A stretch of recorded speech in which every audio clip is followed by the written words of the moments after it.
Hello दोस्तों, आपका स्वागत है। चलिएगा कि आज हम लोग देखते क्या है, देखेंगे कि क्लास 10th में आपके एग्जाम नज़दीक होने वाले हैं। तो अगर आप पढ़ाई नहीं कर रहे हो तो पढ़ाई करना शुरू कर लीजिए। चलिएगा कि हम लोग देखते क्या है, क्लास 10th में एक चैप्टर है, सोशल साइंस का एक बुक है। उसमें उसका एक पार्ट है जियोग्राफी। जियोग्राफी का फर्स्ट चैप्टर हम लोग देखेंगे, पूरा चैप्टर्स को देखेंगे तो क्या चीज़ें हैं क्या नहीं है, ये सारी चीज़ें समझेंगे। अगर आपके पास एनसीईआरटी हो तो आप एनसीईआरटी को निकालिए, समझते हैं बेहतर चीज़ें से अच्छे से। तो देखिए चैप्टर का नाम है resource and development. Resource and development लिखा हुआ है। तो देखिए रिसोर्स होता क्या है। अगर रिसोर्स को देखेंगे ना, रिसोर्स एक बहुत खूबसूरत चीज़ है, मज़ा आ जाता है। जैसे अगर हम यहाँ खड़े होकर बोल रहे हैं, आप हमसे कनेक्ट हो पा रहे हैं या हमारी वीडियो देखेंगे तो क्या होगा, ये भी एक रिसोर्स ही है। मतलब हम कह सकते हैं कि आप बैठे हुए घर पर हैं और हम आपको यहाँ से पढ़ा दे रहे हैं, आप वीडियो को देख ले रहे हैं या यूट्यूब से कोई चीज़ देख पा रहे हैं, क्या ये एक रिसोर्स ही है ना जी। रिसोर्स का मतलब ये होगा कि हमारे लाइफ स्टाइल का ईजी कर रहा है, हमको सेटिस्फाई कर रहा है, हमें बहुत दूर तक नहीं जाना पड़ रहा है, अपने घर में बैठ कर यूज कर ले रहे हैं। तो वो सारी चीज़ें क्या होंगी कि यहाँ से हम लोग देखेंगे कि रिसोर्स हम कह सकते हैं कि एवरीथिंग्स अराउंड अस, जो आपके चारों तरफ जो कुछ भी है वो सब क्या है, आपके रिसोर्स हैं। रिसोर्स को यूज कैसे करना है, क्या नहीं करना है। अगर आपके पास एनसीईआरटी हो तो आप एनसीईआरटी को लीजिए, समझिए और यहाँ पर एक लाइन समझते हैं। चलिएगा कि रिसोर्स है क्या। अगर रिसोर्स को देखेंगे कि हम बोल सकते हैं, हमने क्या बोला कि आपके अराउंड कुछ भी दिखेगा वो रिसोर्स कहलाता है। तो हम बोल सकते हैं कि जो रिसोर्स होगा वो प्लांट्स भी हो सकते हैं, आपके एनिमल भी हो सकते हैं, एनिमल्स हैं जो हम ये मार्कर से यूज कर रहे हैं, इस प्रोजेक्टर से पढ़ रहे हैं, सब क्या रिसोर्स है। तो हम बोल सकते हैं ईटीसी। ईटीसी के हमरा और दो एग्जांपल लेना हो तो ले लीजिए गैस, कोल ले लीजिए, कोल। और अगर एग्जांपल लेना है तो आप कुछ भी एग्जांपल ले सकते हैं। आपके पास चेयर हो गया, ये आपके एक कमीज दिख रहा है, ये भी हो गया है, मतलब कुछ भी अगर आपको दिख रहा है वो सब चलेगा, रिसोर्स का है। अगर हम रिसोर्स का अगर हम अच्छे से यूज कर लें, ऐसा नहीं है ना कि ऐसे अगर ऑयल भी लेते हैं, ऑयल अगर ऐसा नहीं है ना, आप मुझे कभी सोचते हो कि अगर गुरु ऑयल निकल गया अगर हमारे घर में तो मजा ही मजा रहेगा, बहुत पैसा ही पैसा हो जाएगा, एकदम मजा ही मजा है, जीवन एकदम आलिशान वाली जिंदगी। ऐसा कुछ नहीं है। अगर आपके पास ऑयल निकल भी जाएगा ना तो क्या ऑयल में आपको सीधे पेट्रोल ही प्लस हो जाएगा, क्या डीजल ही प्लस हो जाएगा? नहीं भाई, हमें इसे क्या करना पड़ेगा, उसे प्यूरिफाई करनी पड़ती है। हमारे पास इतनी टेक्नोलॉजी भी नहीं है कि हम उसे प्यूरिफाई कर ले। उसे आप यूज करने के लिए टेक्नोलॉजी चाहिए। तो ध्यान रखिएगा कि अगर इसे दिमाग में चल रहा है तो ये कुछ नहीं है, ये सिर्फ सपने हैं। सपने आएंगे और जाएंगे, कुछ होने वाला नहीं है। तो ध्यान रखिएगा कि जो आयल है, अगर हम इसका अच्छे से यूज कर ले इन सबका, और यूज करके अगर यूज करेंगे, यूज कैसे करेंगे अभी हमको आगे बढ़ना है, बस समझिएगा। और क्या होगा, हमारा डेवलपमेंट हो जाएगा। डेवलपमेंट होगा नहीं होगा किसी भी कंट्री का। अगर हम सोचो कि अगर हम बेहतर बनेंगे तो हमारा घर बेहतर बनेगा, हमारे परिवार हमारी फैमिली भी डेवलप होगी। अगर डेवलप होगी फैमिली के साथ साथ आपका वो जो विलेज होगा वो भी डेवलप करेगा। अगर वो विलेज डेवलप कर रहा है तो आपका डिस्ट्रिक्ट डेवलप करेगा, अगर डिस्ट्रिक्ट डेवलप कर रहा है आपका स्टेट डेवलप करेगा, अगर स्टेट डेवलप कर रहा है तो आपकी क्या होगी, कंट्री डेवलप करेगी। तो ध्यान रखिए रिसोर्स पर बहुत डिपेंडेंट है किसी भी कंट्री की डेवलपमेंट, उसके रिसोर्स पर भी बहुत ज़्यादा डेवलपमेंट है। इस बात को आप समझिएगा। तो यहाँ पर ये चीज़ें पढ़नी है और यही कुछ नहीं पढ़नी है। अगर इसका यूज कर ले और यूज करके क्या करें, इसको बढ़ा लें, क्या कराएगा, रिसोर्स कराएगा। तो हम लोग एनसीईआरटी के एक एक लाइन को समझते हैं। तो ध्यान रखिएगा कि अगर यहाँ पर जो लाइन लिखा है हम आपको समझा देंगे, पढ़ भी देंगे आपको। तो देखिए बोल क्या रहा है कि अगर आप देखेंगे ना, देखेंगे कि जो रिसोर्स है, अगर आप गांव में रह रहे हैं, अगर आप किसी विलेज में रह रहे हैं, टाउन में रह रहे हैं, तो आप देखो कि क्या आपके गांव को डेवलप करने के लिए क्या क्या चीज़ें लग सकती हैं, क्या कंफर्टेबल हो सकता है, अगर आपकी लाइफ को कंफर्ट कर सकता है, क्या वो सारी मटेरियल्स होगी। आप उस आइटम्स को लिखो, उस सारे आइटम का लिस्ट बनाओ, क्या क्या चीज़ें हो सकती है।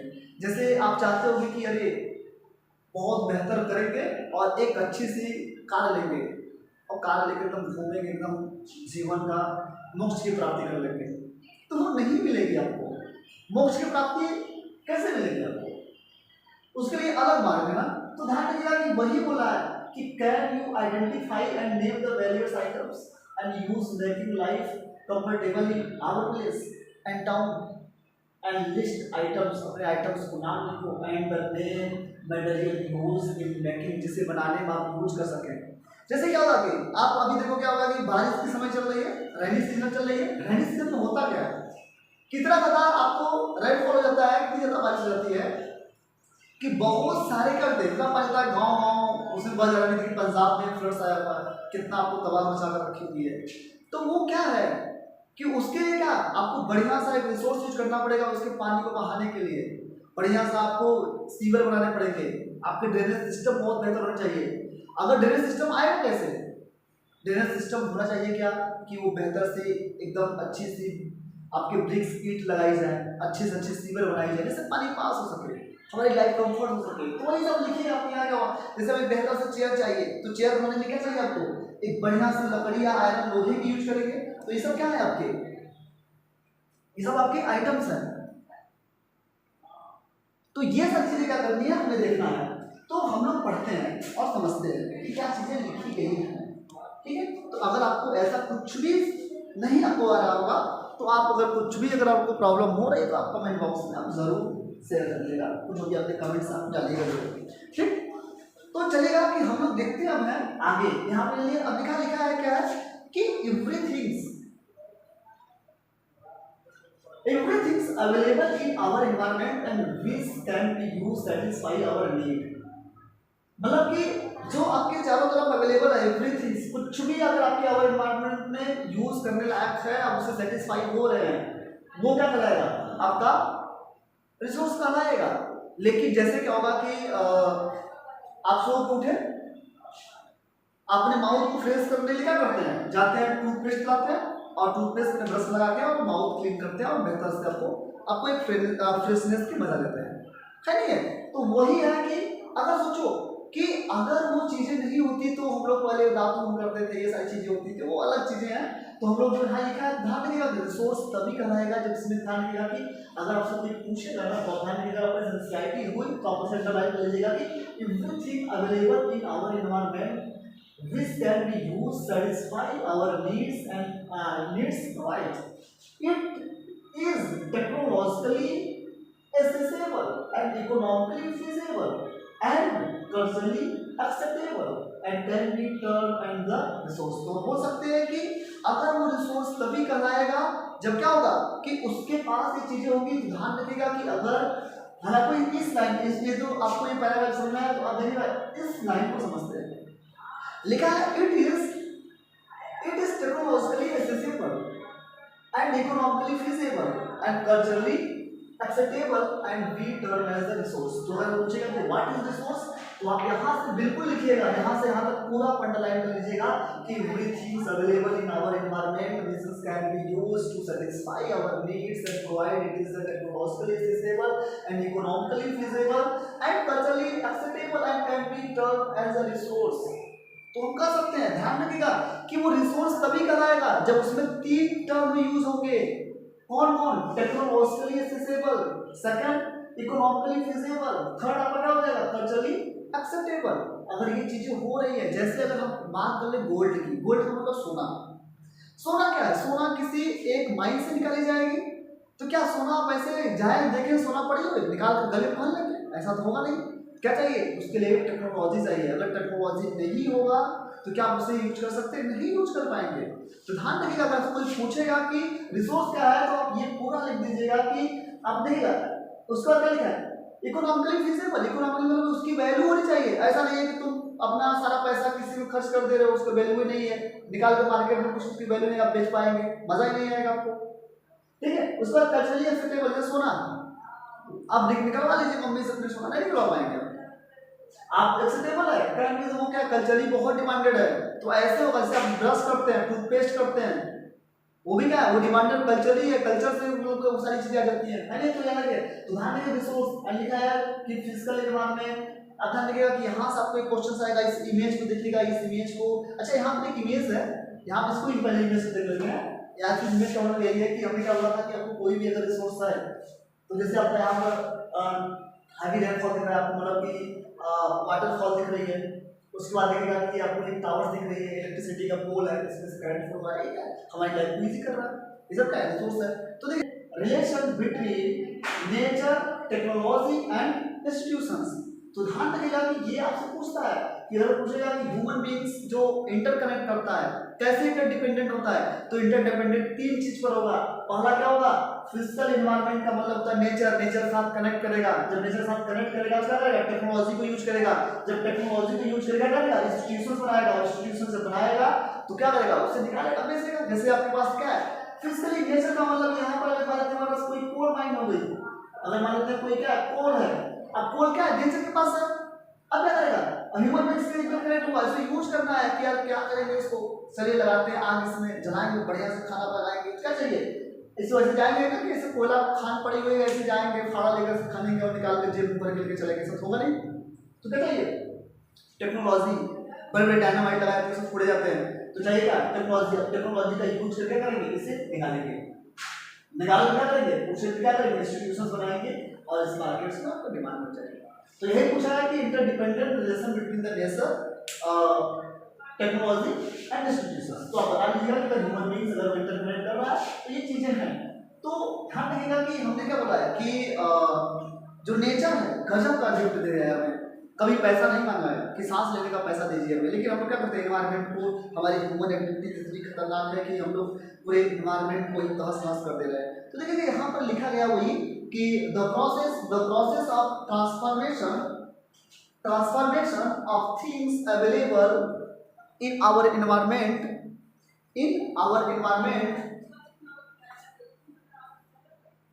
अब क्या लिखा ना कि in our environment involve an interactive relation between nature, हमने कहा nature, technology and institutions. Human being interact with the nature through the technology.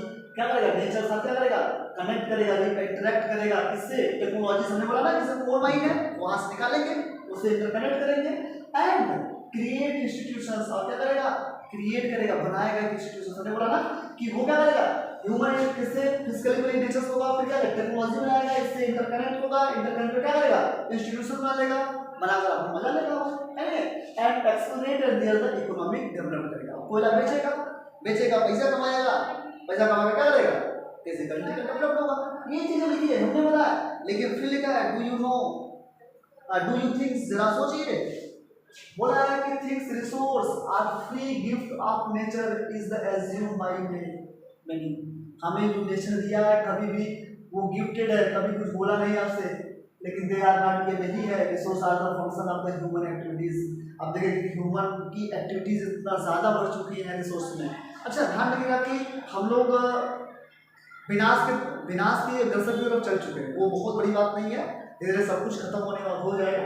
वो बहुत अब देखिए क्या कि डू यू थिंक रिसोर्स क्या ज़्यादा ह्यूमन एक्टिविटीज हो रही है, resource are the functions and human activities and human beings of the themselves and the initial components of the resource, they are the transform and material available in our environment and into resource and use them, their resources can be classified. तो देखिएगा कि यहाँ से आपको होगा तो यहाँ से अंडरलाइन करिएगा कि दे transform material available in our environment into the resource, we use them, the resource can be classified into the following ways. ध्यान रखिएगा कि जो रिसोर्स है ना वो 4 टाइप में डिवाइड किया गया। कितना टाइप में डिवाइड किया गया? 4 टाइप में। तो अगर आपसे पूछा जाएगा क्लासिफाई बताइए आप, तो ध्यान रखिएगा कि resource is the 2 types. First is आपका ध्यान रखिएगा, अगर पूछेगा कि व्हाट इज रिसोर्स, तो आप बताएंगे इसको, लिखेगा कि types of resource, types is the 2 types. First is natural resource, second is the human resource. ध्यान रखिएगा जो नेचुरल रिसोर्स होगा वो नेचर के द्वारा प्रोवाइड किया जाएगा, और जो ह्यूमंस के द्वारा होगा वो ह्यूमंस मेड मैन होगा, मतलब वो आदमियों की तरफ जाएगा। अभी उसके नीचे वही, पहले हम लोग इसको ध्यान रखते हैं कि अगर पूछ ले कि क्या पूछ रहा है, अगर आपको आता नहीं आएगा तो पूछ ले वो।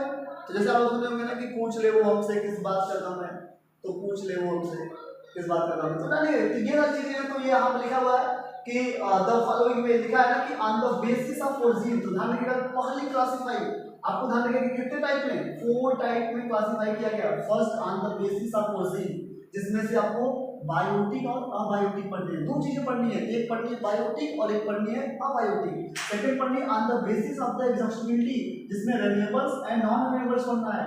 थर्ड है आपको on the basis of the ownership में पढ़ना है, जिसमें आपको पढ़ना है individual, community, national and international, ये पढ़ने हैं। और चौथा होगा on the basis of the status of development. ये क्वेश्चन आता है, 1-2 नंबर का आपको आई अगर पूछता है कि बताओ क्लासिफाइड ऑफ द रिसोर्स, तो classified of the resource is the 4 types. First is on the basis of origin, second होगा कि on the basis of the exhaustibility, third होगा on the basis of the ownership, और fourth होगा आपका on the basis of the state of development, status of the development. तो हम लोग क्या करेंगे, यहाँ पर ये चीजें लिखी गई तो हम लोग क्या करेंगे, एक एक चीजें समझेंगे। तो ध्यान रखिएगा कि ऑन द बेसिस आपको क्या होता है कि रिन्यूएबल रिसोर्स क्या होता है, नॉन रिन्यूएबल रिसोर्स क्या होता है, बायोटिक क्या होता है, अबायोटिक क्या होता है, ये सब क्या करेंगे कि हम लोग अगली क्लास में इसे बेहतर से देखेंगे। तो इसमें सब लोग on the basis of the biotic देखेंगे, अबायोटिक देखेंगे, मतलब कि हम लोग अगली क्लास में जो आपसे कल मिलेंगे तो ये क्या करेंगे, चारों आपको खत्म करेंगे कैसे समझना है इसको। तो यहाँ पर चीजें हैं आपको, तो ध्यान रखिएगा कि ये चैप्टर थोड़ा सा इंपॉर्टेंट है, आप इसे देखिएगा जरूर। अगर आपको समझ में आया होगा तो अपने हिसाब से जो भी कुछ करना है आप करिएगा, ठीक है। तो देखिएगा यहाँ लिखा ना कि रिसोर्स इज द 2 टाइप्स, आप इसको स्ट्रक्चर देख सकते हैं। Resource is the 2 types, first is natural resource, second is human resource. जिसमें आपको रिन्यूएबल नॉन रिन्यूएबल पढ़ना है, जिसमें से आपको क्या है contributions are the flow and the means पढ़ना है, बायोलॉजिकल पढ़ना है, ये पढ़ना है, ये पढ़ना है। तो अच्छा लगेगा कि रिसाइकल्स पढ़ने हैं आपको, नॉन रिसाइकल पढ़ने हैं, structures and institutions, quantity and quality पढ़नी है। तो ये सब आपको है, ये आपके बुक्स में दिया है तो पढ़ना पड़ेगा, ठीक है। तो थैंक यू सो मच। अगर आपको कोई भी प्रॉब्लम हो रही है तो आप जरूर एक बार कमेंट करिएगा, ठीक है। आप एक प्रॉब्लम्स को सॉल्व करने की पूरी प्रयास की जाएगी। Thank you so much.